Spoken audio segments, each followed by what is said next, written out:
Predict, pick, and prevail in your fantasy football leagues with Nick Giacobbe and Nick Kap. From breakouts to busts, superstars to sleepers, these are the guys that will help you achieve fantasy glory. This is the PrimeTime Fantasy Podcast. Welcome everybody to Season 4, Episode 32 of the PrimeTime Fantasy Football Podcast, where we give you our predictions, our picks, with the hopes that we help you prevail throughout Week 8 and the rest of the 2024 fantasy football season. I'm your host, Nick Giacobbe. Joining me is Nick Kap. Recording, it is Wednesday, October 23rd. It's about 5 o'clock Eastern time. We actually haven't gotten a lot of the news for Week 8 in terms of who's going to play, who's not going to play. We know injuries do pop up every so often, every week, but we're still here to deliver a really fun show, our Thursday/Friday show, Nick. And man, I can't believe you're wearing that sweatshirt after that mauling last night. That was bad. Listen, we're hiding our logo down here. We are representing the one sports industry that's doing well. For those of you that don't know, I own a card and collectible business on the side. The only thing that's thriving right now of my sports teams outside of my Yankees. And my Yankees, I plan on hedging against because I need to decide, how much is it worth for me, right? Like, I feel like as a sports bettor, this is my one opportunity to say, you know what? I can win a World Series or I can win money, and I'll be happy either way, right? Like, I feel like I have an opportunity here. I need to take advantage because my other two teams, there is no hedging. I mean, my teams have stunk otherwise. The Knicks, opening night, Boston Celtics, horrible. We're a fantasy football show, so we will talk more Jets, I'm sure, at some point. But my New York teams outside of the Yankees has not been a good start to the fall. I will say our Knicks will be okay. I'm confident in that. All right. We're recording on a Wednesday. If you're listening to this on a Thursday or a Friday, thank you so much. For your first-time listener, welcome to the show. Thank you for supporting us. This is the PrimeTime Fantasy Football Podcast. We give you 2 shows a week. On our second show of the week on a Thursday and or Friday, it is our all boom and all bust episode. I will have 7 players from each of us that are booms and 7 players from each of us that are bust, a total of 14 players on each side. And then we'll give you guys a deep sleeper from each of us that we think you should pick up before the weekend that we think could hit the waiver wire next week. So you're ahead of the waiver wire. You can find us on all social media platforms and all audio streaming platforms, as well as YouTube. We do a live show every Sunday, 8:30 a.m. Eastern time on YouTube, Facebook, and Instagram to answer all of your fantasy football questions. I think the last 3 weeks we've had a London game right after or during the episode, so we won't have that this week. So you don't have to worry about jumping right on at 9:30 to get your questions in. Hopefully you do join us, and we'll be live for as long as you guys are with us and asking those fantasy football questions. So without further ado, let us get to our all boom and all bust teams. Let's clarify some things that I do clarify every single week for those first-time listeners. The all boom team is players that are kind of fringe players. So you're not going to see you'll rarely see Josh Allen or Breece Hall or Justin Jefferson on the all boom team because you'll be playing them no matter what. So when we say a guy's going to be a boom, it's usually either a flex player or maybe a guy you just picked up off the waivers or something along those lines. Mm-hmm. For the all bust teams, anybody's available. We have busted Jamar Chase, we have busted Jonathan Taylor, and we have busted Tyreek Hill, and all 3 of those are actually successful busts. So anybody is on the chopping block for the all bust team. Me and Nick do also cross-reference the teams, and most of the time we don't know a majority of the players. We do send it to an anonymous source to make sure we don't duplicate players. I actually do know like 4 or 5 Knicks players, but one of us gets first dibs on the all boom, one of us gets first dibs on the all bust. So you get 14 different players, booms, and busts. And if we don't talk about your player, that's why we do that live show on Sunday mornings, 8:30 a.m. Eastern time. So let's get to the all boom team. You heard enough of me talk. So Nick, who is your all boom quarterback for Week 8? I will preface this that Nick did get first dibs on the all bust. I got first dibs on the all boom, but then I changed somebody on my booms. Nick actually has one player on the boom that I actually wanted. So, okay, good to know. It's funny how that works. So, all right, quarterback. I will say that when it comes to it, but quarterback. Who is your all boom quarterback? I am going with CJ Stroud, a guy that I have busted on the year. Love him as a quarterback. There are some guys, I say it every week, but as Nick always mentions, for our newer episodes that you want some context for these takes, I have said for pretty much all year, I didn't think CJ Stroud would be good for fantasy. I think he's a phenomenal football player, and he is coming off of the worst game of his career. We usually don't see guys like that at his talent level have back-to-back horrendous football games. So now, what does he get? He gets a home game against the Colts, division rival, and the Colts allow top 10 points per game to the quarterback position. In his career against the Colts, although it's only been 3 games, he's averaging 294 yards per game and has 2 touchdowns in each of those games. And here's kind of a wild stat I found in my digging on CJ Stroud, something that we might want to reference later on in the year. He is a much better home quarterback than he is on the road. At home, he averages 311 passing yards per game with 2 touchdowns per game on 74% completion. On the road, he only averages 214 yards, about 100 less, 1 touchdown on 63% completion percentage. So he is not the same quarterback on the road as he is at home. And we already saw him go up against this team in week 1 on the road, and he was a top 10 quarterback that week. So based off all those numbers, you can trust that CJ Stroud should have a big game at home against the team he already performed well against earlier in the year. So I'm going to stick with the theme the Knicks sticking with it. I'm picking a quarterback in a divisional game that has already played very well against this divisional team. I'm going with Mr. Kirk Thuggins. Kirk Cousins, he faced the Tampa Bay Buccaneers week 5. And on week 5, he was the quarterback 1. He scored 35.5 fantasy points. I think that was a Thursday Night Football ridiculousness. I think that might have been the Matt Ryan night where he threw for like 500 yards and stuff. Yeah. But that is Kirk's only game over 20 fantasy points. He's the quarterback 15. He's been okay, but not a week in and week out starter. So not only did Kirk already play well against the Bucs, but the Bucs have not played well against other quarterbacks. They actually allow the second most fantasy points to quarterbacks on the season through 7 weeks. That's a 22.7 average. The game script looks good enough to where Kirk's going to be throwing a lot, at least early on in the game. And you really got to hope those touchdowns go to Drake London and Kyle Pitts to really get those numbers up for Kirk Cousins. But should be a good game for Kirk Cousins. Should be a good game for the Falcons. I think the Falcons win this one.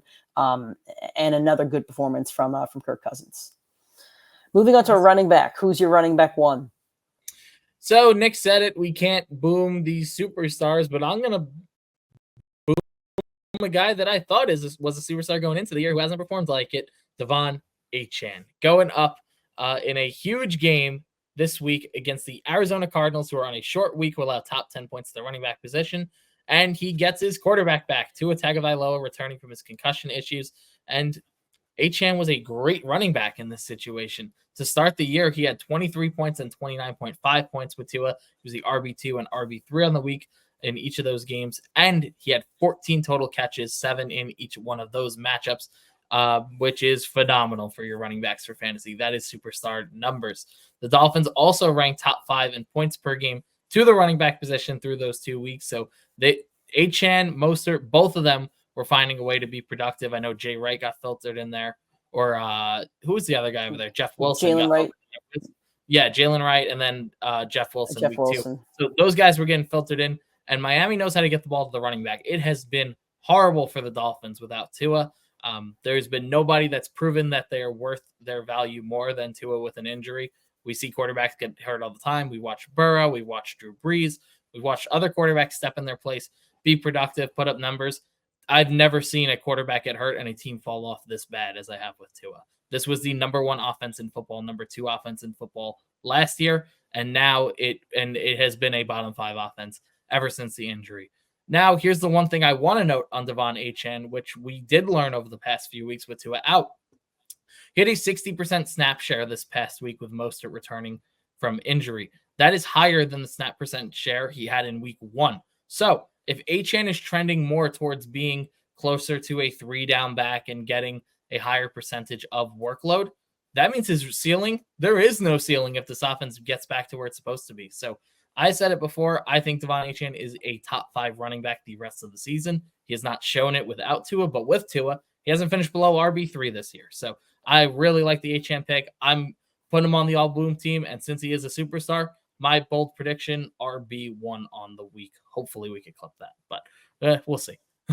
Yeah, we can we could boom Dolphins at least for this week because they've been so bad. They've been unplayable bad. Spoke about that on Monday's show. And if you want to trade for any Dolphins, now is the time to do it before they have some good weeks against a very bad Cardinals defense.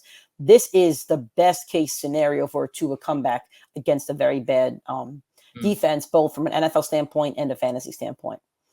I'm going to go with Javonte Williams, who's facing the Carolina Panthers, and I love picking on the Panthers on the all-boom team. The Panthers allow the most fantasy points to running backs, a 30.2 average. 7 backs this season have scored 16-plus fantasy points against them through 7 weeks. That's averaging 1 back a week, scoring 16-plus fantasy points. Javonte's also kind of come into his own in the last 3-ish weeks or so. He's double-digit fantasy points in 3 out of the last 4 weeks. He has 16-plus fantasy points in 2 out of his last 3 weeks. He also had 26.1 last week against the Saints. That was his season high. It seems like he's finally found his footing and recovered from all those nasty injuries. And if the Broncos are going to win or compete in football games, I think they really have to lean on the run, and they can't really ask Bo Nix to throw for 250, 300 yards. So I think the motor of this team could be Javonte Williams a bit more down the stretch, and he's another very positive matchup this week, and a very winnable game against the Panthers offense, who will be starting Bryce Young. We spoke about a lot of defenses that could be played this week and streamed. So if you're still struggling to find a defense, maybe you're in a 12 or 14 man league, go pick up the Denver Broncos defense, because they will be facing Bryce Young this week. Yep. Running back 2. I'm going with Rico Dowdle. I'm going to be honest. The rest of my all-boom team, I dug into the trenches a little bit here to get some guys that are not locked and loaded. So we're going to get some guys. How many did you have to change? I know I had first dibs. I did not have to change a single player. I did go pretty deep on it, thinking that you probably didn't take some of these guys because they are deeper guys and guys that do not get talked about. So we're going to give it a shot. We're going to shoot some shots this week. So Rico Dowdle, a guy that I don't think either of us have put on the all boom team. We've definitely put him and the Cowboys running backs on the all bust team, but we've seen a lot more of the consistency over these last few weeks. Over the last 3 weeks, against the 49ers are their matchup, by the way. 49ers allowing top 10 points per game to the running back position at 23.6 points per game. That is good to know. That's not a ton of fantasy points for a running back by committee, but Rico Dowdle has been trending towards a pretty solid running back. He's only faced one team in the top 16 in points per game allowed to the running back position, one of the toughest strengths of schedule for any running back this season. And Rico Dowdle has over 5 targets in 3 of his 6 games that he has played. On top of that, Cowboys coming off the bye, the 49ers coming off their biggest game of the season. And the last 3 games where we did see Rico Dowdle before the bye, he was getting his workload in there. He's averaging 14.3 points per game in those matchups. And those are against tough defenses, the Lions, the Steelers, the Giants.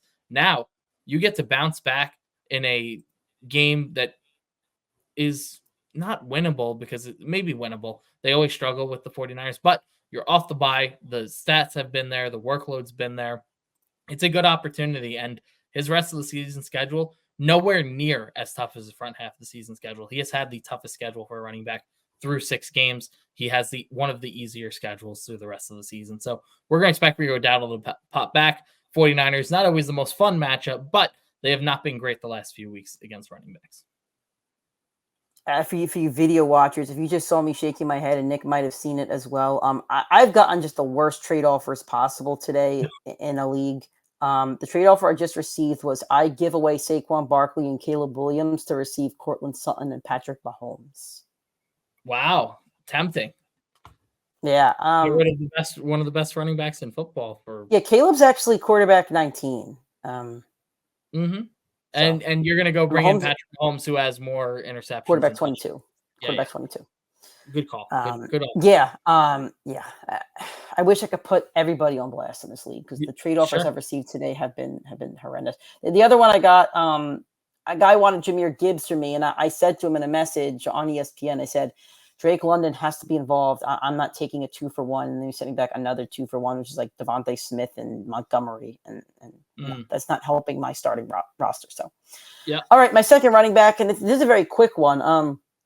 J.K. Dobbins, who's been pretty productive throughout the start of the season. Good matchup facing the Saints, who allow the 5th most fantasy points to running backs, 24.6 average. The Chargers want to play defense and run the ball, and that's what they're going to do in this game, facing Spencer Rattler. I don't see, and we don't know the status of Olave. I think he's going to play, but even so, the Saints don't really have an electric offense here. I think this is just a Harbaugh, eat 'em up kind of game. This will be a low scoring game, but Dobbins can find the end zone. Dobbins has really become the heartbeat of this offense, which has made Justin Herbert kind of unplayable. So again, a guy you drafted later on in your draft, same as Javonte Williams, play the matchup. Good matchup for the running back, bad defense, play the matchup, and you will reap those rewards. Wide receiver 1, who do you have?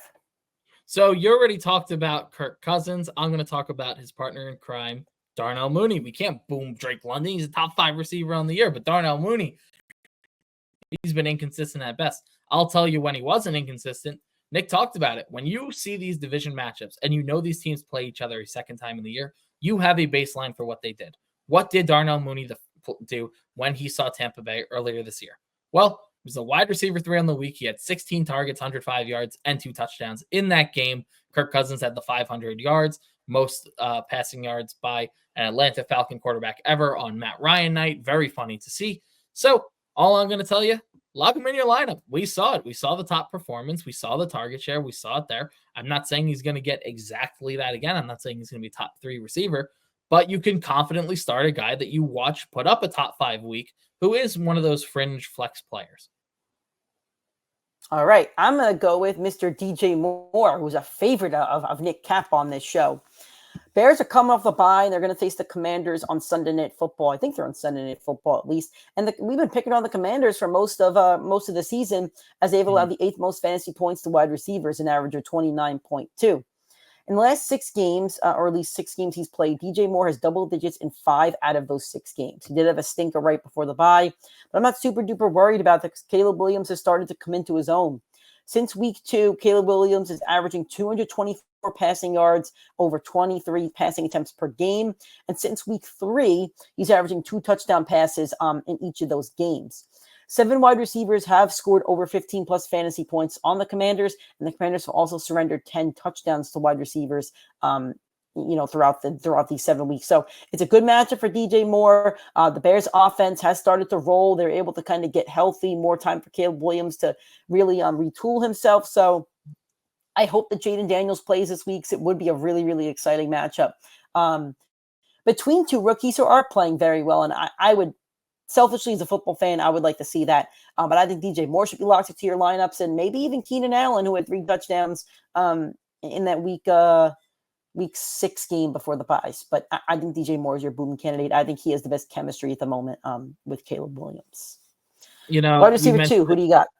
Real quick, you mentioned a very important DJ Moore stat. He had 6 games this year, 5 of them with double digits. That 6th game, I put him on the all boom team. So I could not do it this week. I could not justify doing it after I boom him. And let's see if we'll go 0 for 2 on the all boom. Yeah, we'll see. Or if it's just me, the curse of DJ Moore. Anyway, so I said I'm reaching a little bit. I don't know if this guy has as much of a reach, but he's not someone anybody comfortably wanted to start any week this year. I'm going with Juwan Jennings.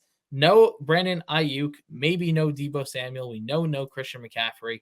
And Juwan Jennings, the last time they were down one of these weapons, well, he had the best fantasy game of the year with nearly 50 points in a single game in week 3. Tough division matchup. Now you get the Dallas Cowboys. The Dallas Cowboys over the last 3 games have allowed the most points to the wide receiver position at 45.5. Juwan Jennings might be the wide receiver 1 in this matchup. And if that's the case, you've got to send him to the moon in this one. All right. I'm taking a guy who has been on the all boom team a couple of times. And a guy Nick's kind of high on, that's going to be Jaden Reed, facing off against those Jacksonville Jaguars, who've been terrible offense, defense, everywhere. They allow the 4th most fantasy points to wide receivers. 9 wide receivers have scored 14 plus points against them this season. Again, 7 games that they've played, and 9 wide receivers have already stacked up 14 plus games against them. As for Jaden Reed, he has 10 plus fantasy points in 5 out of the 7 games, even though that offense, in my opinion, is a little bit inconsistent in terms of fantasy football. I think Love's going to have a field day. Jordan Love should have been an all boom quarterback, but we can't boom him at this point. I do want to note that. I'm sure Nick had the same mindset. Yep. He's so good, we can't boom Jordan Love anymore. But if you are a Love owner and you're wondering, hey, does he have a good matchup? Yes. The reason he's not on either of our teams is because he's been so good, and the matchup is already so good. It seems unfair to boom him. So Love is actually the boom that I like the most in this matchup. But I think Jaden Reed being his Wide receiver 1 will have a very good game. On top of that, the over-under is 49.5. It is the second highest or highest of the week. That's going to change over the next few days, but they are projecting a very high-scoring game. And I kind of think the Packers could cover that over-under alone this week. So, yeah. Your tight end, Nick, I know who your tight end is because I wanted to switch my tight end to this tight end, but you had already put some notes out for him, so I couldn't switch him by that time. But Nick has my favorite tight end boom of the week, so I'll let him talk about him. I didn't write any notes on him because Nick had him. So I'm going with David Njoku, and I guess we're both kind of going with David Njoku. So let me give you some stats for it. I've talked about it for the past few weeks, and I'm going to continue to talk about it. David Njoku is going to wind up being the steal at the tight end position for this late in the year. Last year, he was the tight end 1 from when Deshaun Watson got hurt on. Now, we obviously know Deshaun Watson is hurt and out for the year. Last week, what did he do after Deshaun got hurt? 14 targets, 10 catches, 76 yards, a touchdown, and was the tight end 1 on the week. Now, another thing to note about David Njoku, he has the easiest strength of schedule for the rest of the year at the tight end position. And his first matchup opens up great. Baltimore Ravens allow top 5 points per game to the tight end position this year. Against the Baltimore Ravens in his career, David Njoku averages 11 points per game. That is fantastic for the tight end position. But something very important to note, those have all been safe floor games. He has 7 targets per game throughout those. I believe the total targets in those 4 games is 30, which is great. And who do we get to throw him the ball? No other than famous Jameis. Yep, Winston. love that report. Thrilled about it. Nick and I love Jameis Winston. So my quick little one-liner for you guys. Make sure you put David Njoku in your lineup because he's going to help you eat that W. Yep, I think he will be eating some dubs. I'm going to keep it with that inconsistent Packers offense. I'm going to go with Tucker Kraft. The Jags are bad against the receivers, and they're also bad against the tight ends. The Jaguars allow the 6th most fantasy points, 2 tight ends, an average of 11.2. 4 tight ends have already scored 11-plus fantasy points against the Jaguars this season. Tucker Kraft at the tight end 3 on the season has double-digit fantasy points in 3 of his last 4 games. And again, that over-under 49.5. I think the Packers could potentially score 40-plus, and that can mean that both Jaden Reed and Tucker Kraft are getting in the end zone and having monster games. Again, it's going to be tough with so many pieces around. Romeo Doubs has been productive, Josh Jacobs. So you don't always know who's going to get the touches, especially those touchdowns. But I'm okay with running my luck here and rolling the dice on a game where I really think the Packers just stomp on the neck of the Jaguars. And I think it will be high scoring. I think the over will hit. I think it could be a 40-20 game. And a lot of points will be scored from the Packers side. Okay. Your flex, who do you have? I'm going with Jalen McMillan. If you have not heard of Jalen McMillan before, don't worry about it. He is a rookie receiver for the Tampa Bay Buccaneers. And I'm putting probably one of my deepest shots on a player, but I think it's totally justifiable for him to be a starter this week and hopefully get a shot at him being a league winner with all the injuries to the Bucs receivers. Last week, after Mike Evans went down, he winded up with 8 targets in the game, his career high for targets in a game. Now you also have the Godwin injury. Both of these guys are out, Godwin for the year, Mike Evans until it seems like at least week 11. So Jalen McMillan has a huge opportunity as a rookie to be a big impact player with Baker Mayfield. Mayfield clearly having the best year of his career. Baker has had 3 touchdowns last time in this matchup. We referenced this game multiple times, Falcons versus Buccaneers, and he's averaging 266 yards per game. 3 touchdowns last time they played, 266 yards per game. Those numbers got to go somewhere, and you might as well take a shot on a rookie that earned 8 targets last week in a very high-scoring game from the 2 teams. So I really like the opportunity here. And for some more context, Chris Godwin, Mike Evans in this game combined for almost 40 fantasy points between the 2 of them. Those points got to get somewhere, and I'm going to take the shot on the deep threat rookie. I'm going to go with Zay Flowers, who's another one that appears on either one of these teams almost every week. Facing the Brownies, who allow the 5th most fantasy points to wide receivers through these 7 weeks, 31.5 average. The Ravens' offense has been electric. The average most points per game and yards per game. They've been the best offense in the league through 7 weeks. Zay Flowers has 11-plus fantasy points in 4 out of his 7 games this season. And the games that he didn't, I think I told you guys to bust him, at least in 2 of them against the Chiefs. There's another team early on, 3 or 4, that said bust him. So when he does have a good matchup, he does seem to produce. Did not against the Bucks last week, unfortunately, but I think he does rebound this week in a very, very good matchup, a divisional matchup against the Browns. And again, I think the Ravens offense continues to roll. Moving on to our all-bust teams for week 8. Nick, who is your all-bust quarterback? So I thought the QB position a little bit thin this week. I'll be honest. I didn't feel like there were too many guys that were overly bustable. I'm sure after the week plays out, we will see it. So I'm going to go with one that I'm going to be honest, not 100% confident he's going to bust, but felt like there were other opportunities elsewhere to pivot. So I'm going to go with Jared Goff. He has had 3 fantastic weeks in a row for himself, 3 consecutive top 10 finishes. 2 of those 3 finishes were top 5. And now he goes up against the Titans defense, a top 10 team against the quarterback position. And pretty much my logic here is I think Jahmyr Gibbs and David Montgomery are going to cook on the ground. The Minnesota Vikings last week were one of the top 5 teams against the running back position. And those 2 absolutely decimated them, especially Gibbs, who had his career high in fantasy points and was the RB1 on the week. Though the Titans are pretty good against the running back position as well, I think they'll be RB proof. They might be a little bit more QB proof with L'Jarius Sneed guarding Amon-Ra. And Jameson Williams being suspended. So I think Goff might see just a little bit of a step back. Not crazy, but I don't know if he's going to finish in the top 10 like he has for the last 3 weeks. I am putting the bust card on Jaden Daniels on Sunday Night Football. First off, he is banged up. So if he does play, he is banged up. If he doesn't play, I definitely don't want Marcus Mariota in this lineup. Face off against the Bears, and I've said in the past, be careful against those quarterbacks against the Bears. CJ Stroud had one of his worst games against the Bears, and a couple other quarterbacks have had some really bad games against the Bears.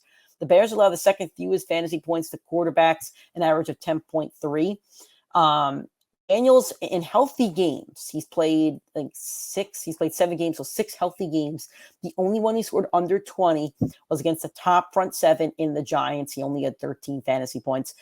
I can see a similar situation happening where the Bears do kind of control the game here. They run the ball, and I don't think this is going to be a high-scoring Sunday Night Football game, even if Daniels does play. I think it could be ugly, and the rookies don't exactly show out in the sense that we hope they do, because the Commanders' defense even looked a little bit better last week. So if you're a betting guy, I would actually take the Bears this week and think they're the better overall football team. And the strength of the Commanders being their offense might get shut down a little bit by a pretty stingy Bears defense that has had 2 weeks to both get healthy and game plan for the Commanders. Mm-hmm. Your first running back, who do you have? Going with Ramondre Stevenson. I busted him in week 3 in this matchup. We mentioned it a ton. Division rivalries matchups. The second time you see it, you know what you're getting. And last time he faced the Jets, he was put in a torture chamber. Had only 0.3 points on the week. I believe he was the RB 80 on the week, which is kind of crazy to think about for a guy that is really closer to a 3-down back. Last week with Drake May, and I know what you're thinking, the offense is better, it might look different in this matchup. He only had 7 rushing attempts, and that was up against the Jacksonville Jaguars team that allows a ton of points to every layer, honestly, to every position, but especially the running back position. He also does not get a ton of work in the passing game, so the PPR upside, the checkdowns, not as high as you would hope.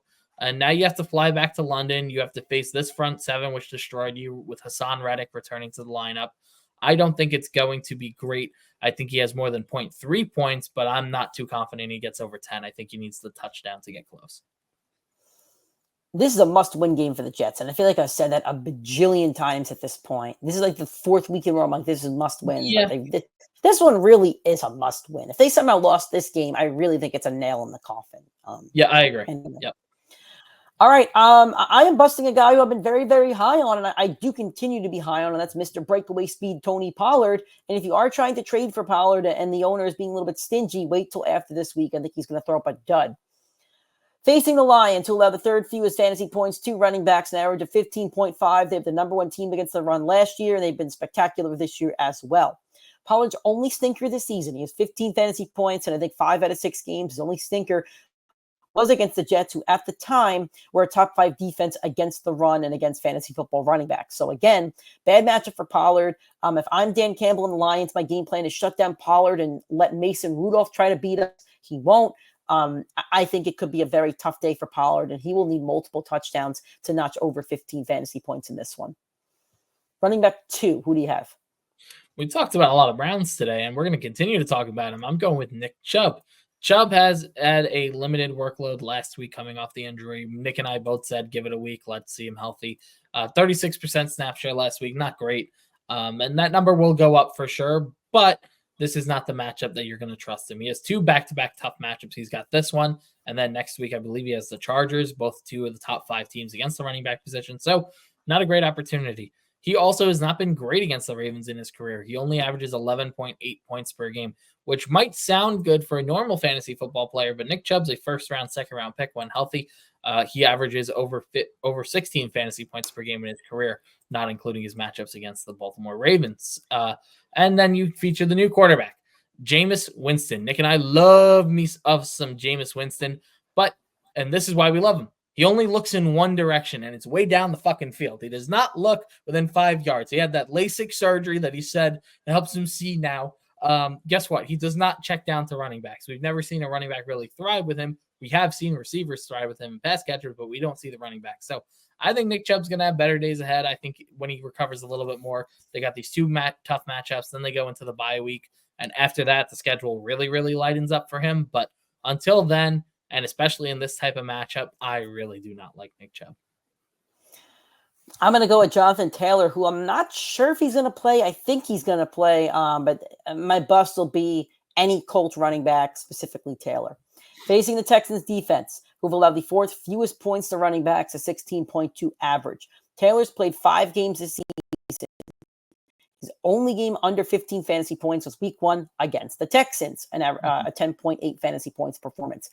If Taylor does play, he is coming off the injury. That could mean limited workload. That could mean taking, a couple quarters to even kind of get his footing and to get into a rhythm.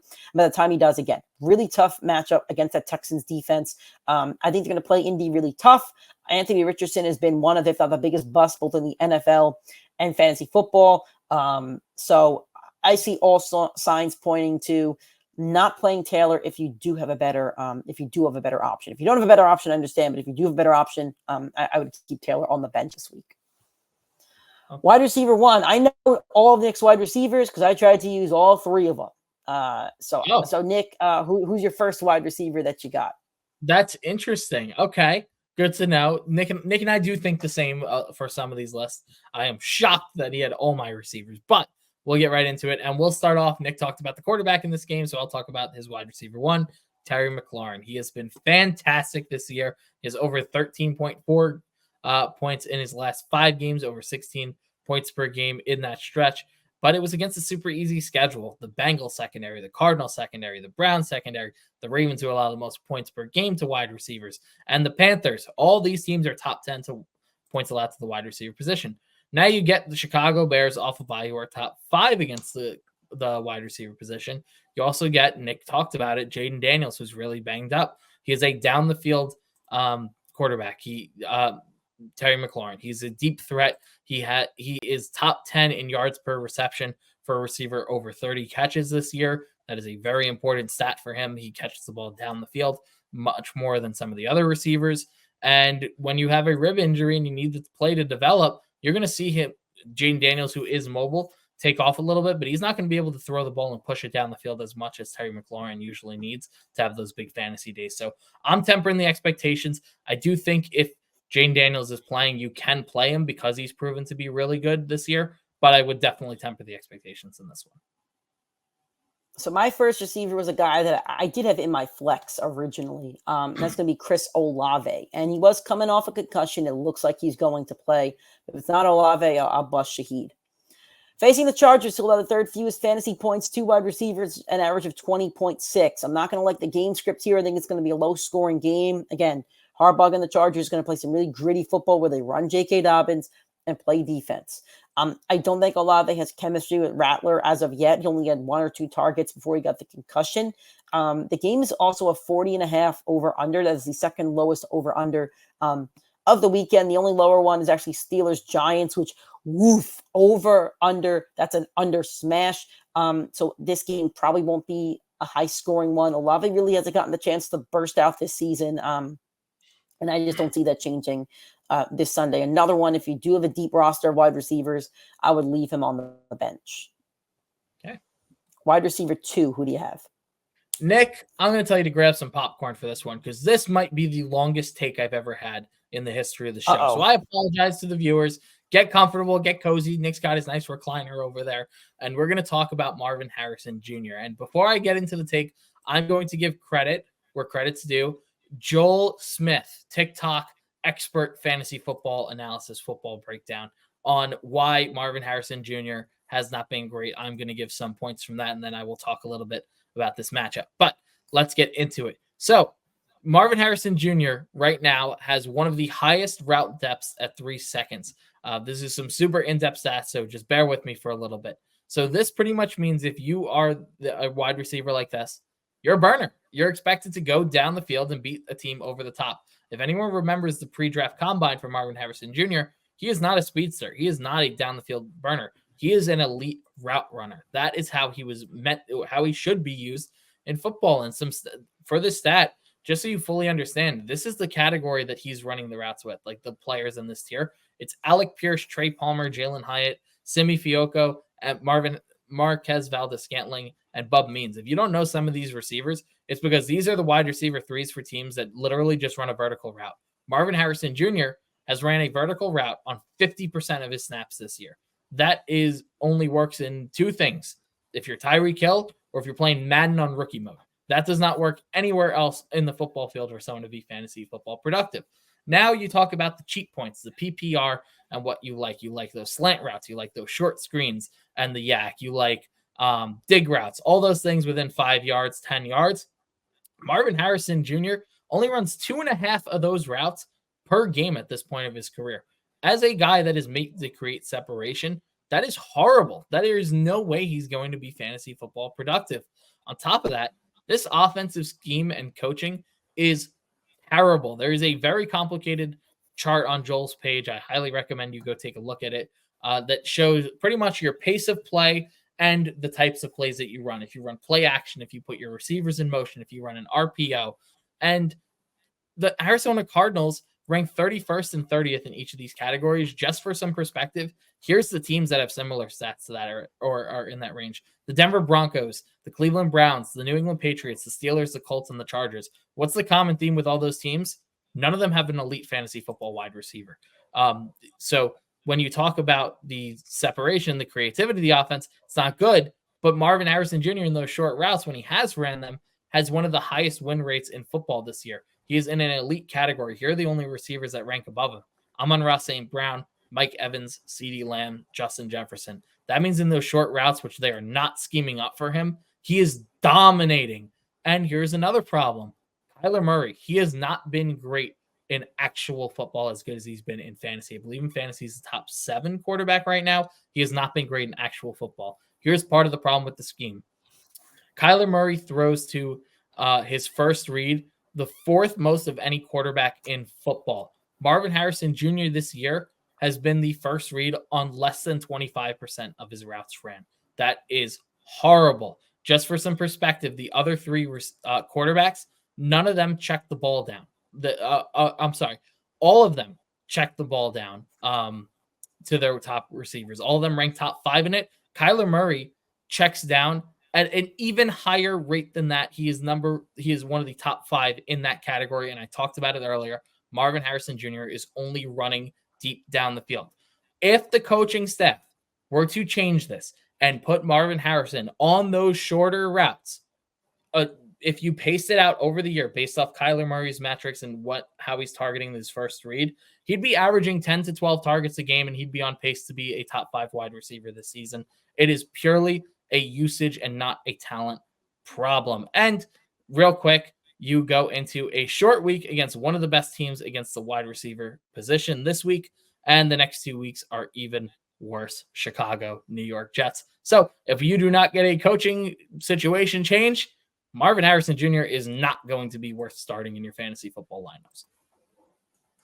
Okay, my take is much shorter, but Nick did provide you with much more information than I have on hand here. So I'm going to bust whoever is the Seahawks wide receiver 1 right now, DK Metcalf, who's been very good this season. Tough matchup against the Bills, though, who've allowed the 8th fewest fantasy points to wide receivers this season, an average of 22.7. The Bills are also very bad against running backs, though. So I think the game script is going to lean Kenneth Walker, who's actually been, in terms of average, a top 5 fantasy football running back on the season. He's been spectacular. So I think the Seahawks are really going to lean on Walker and Charbonnet and not really try to throw the ball a lot. If DK does play, he will be a little bit banged up with that leg. I think it's a leg injury at least. If he doesn't play, I don't see JSN stepping up, who has not taken the leap that we'd hope for. I think Geno will probably end up spreading the ball around a bit more. And if you're the Bills, I think you try to take out DK Metcalf and try to make Geno go to those other guys. The line has been bad this season. They really don't give him time, and it's really up to Geno to kind of make plays left and right. And I just don't see that happening for DK this week. So that's why he's on the all bust team. Who's your tight end bust?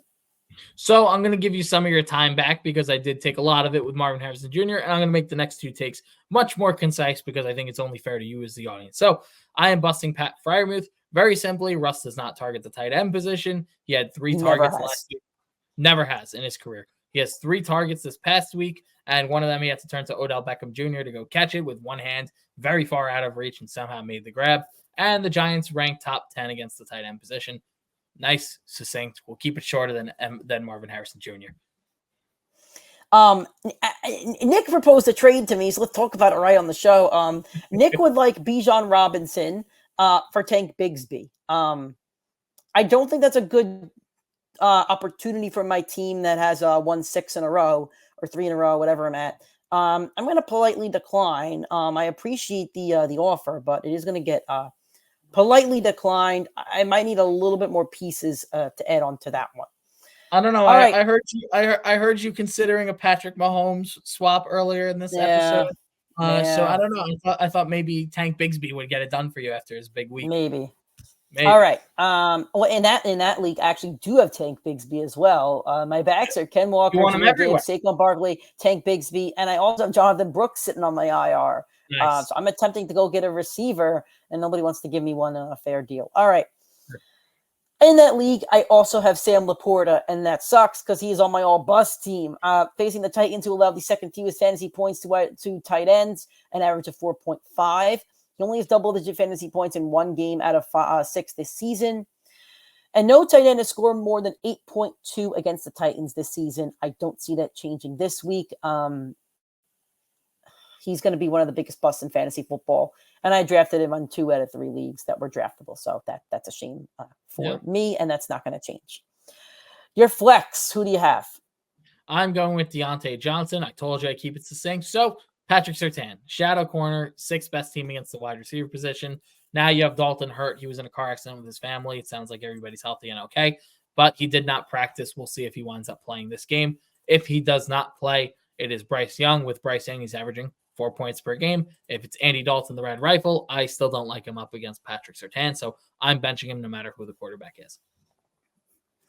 And my last flex is going to be Rachaad White facing off against the Falcons in the divisional matchup. The Falcons allow the 6th fewest fantasy points to running backs, an average of 16.9. I've been using the Falcons a lot for the all-bust team in terms of, for running back busts. Rachaad White is 3 games under double digits. One of them was against the Falcons during week 5. It's going to be a bad game script, I think. I think the Bucs might get blown out. Baker's going to become unplayable over the next few weeks as long as Mike Evans and Godwin are not there. So I think it's going to hurt Rashad. It also hurt Bucky Irving, but Bucky and Rachaad White are going to actually hurt each other as they butt heads for snaps and targets. So I think it's going to be a bad game script. I think it's going to be a bad game. I think it's a bad opportunity. So I would leave Rachaad White on the bench if you can. Before we get out of here, we're going to give you guys a waiver wire sleeper. We give you guys a deep sleeper. Me and Nick each give you one each Friday or Thursday, whenever the show comes out. And basically it's to say, hey, before the waiver wire starts next week, go pick up this guy so you don't have to rush to the waiver wire. Some guys that we've already given you have been Bucky Irving, Romeo Doubs, Rashawn Johnson, Demario Douglas. So we've been diving deep over these, Kamani Vidal. We have been diving deep over these last few weeks. So the theme of this week for me and Nick is actually the Cleveland Browns, as with Jabo at quarterback, it seems like somebody is going to emerge as a wide receiver 1. And we've seen Winston throw for close to 5,000 yards in a season before. He won't throw for 5,000 this season, but this should make your Browns players playable. Now Amari Cooper, who's a receiver that's going to step up, could be Judy, but me and Nick have 2 other guys that we think could step up. So I'll let Nick go first. And we did not know that we were picking Browns before we talked, right before we hit record. So yeah, exactly. We just quickly said, hey, who's your guy? Let's make sure we don't have the same one. Nick was like his guy. I was like my guy. And we were like, hey, look at that. Great minds think alike. So I'm rolling with Cedric Tillman. He's owned in less than 10% of fantasy football leagues. Nick already talked about it. No Amari Cooper. Yes, Jameis Winston. We love that. And this past week, what did Cedric get in this opportunity without Amari Cooper there? 12 targets, 8 catches, 81 yards. Now, this week, the Ravens allow the most points to the wide receiver position. Very important to note. So he could be a spot start for you, or he will be the number 1 waiver wire pickup next week. So let's go beat the waiver wire there. Some other points about Jameis Winston, which will help Nick out too. He's had great fantasy football receivers as a starter. Mike Evans had 5 1,000-yard seasons with him. Chris Godwin had multiple great seasons. Adam Humphries had multiple great seasons. Deshaun Jackson averaged over 10 points per game with him. So this Winston's pretty much was it Olave for a little bit.